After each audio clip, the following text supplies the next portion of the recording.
কয়েকদিন আগে চলে গিয়েছিলাম পুরান ঢাকার নামকরা ইফতার বাজার চকবাজারে। আর এই ইফতার বাজার নাকি ৪০০ বছর পুরানো, যা মোঘল আমলে শুরু হয়েছিল। এবং পুরান ঢাকার শাহী জামে মসজিদের সামনেই এই ইফতার বাজার বসে। আর এই ইফতার বাজারে আপনি বিভিন্ন রকমের ভাজা পোড়া, যেমন আলুর চপ থেকে শুরু করে পেঁয়াজু, জিলাপি সবকিছু পাবেন। প্রথমে আমি নিয়ে নিই পুরান ঢাকার মজাদার জর্দা।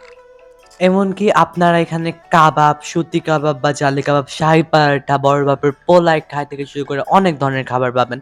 আমার ট্রাই করা চিকেন কাবাব এবং সুতি কাবাব ২ টার টেস্টই জঘন্য ছিল গাইস। তবে এই মহব্বতের শরবতটা মজা ছিল আর মাঠাটার টেস্ট মোটামুটি ভালো ছিল। তারপরে হচ্ছে ঠিক মসজিদের পাশে অবস্থিত একটি হচ্ছে আপনার বেকারি, আনন্দ বেকারি, সেখানে আমি চলে যাই। এবং সেখানে গিয়ে আমি হচ্ছে একটি চিকেন বিরিয়ানি নিই, যেটা টেস্ট অনেক মজার ছিল। চিকেনের পরিমাণও পারফেক্ট ছিল অ্যান্ড চিকেনটাও সফট ছিল।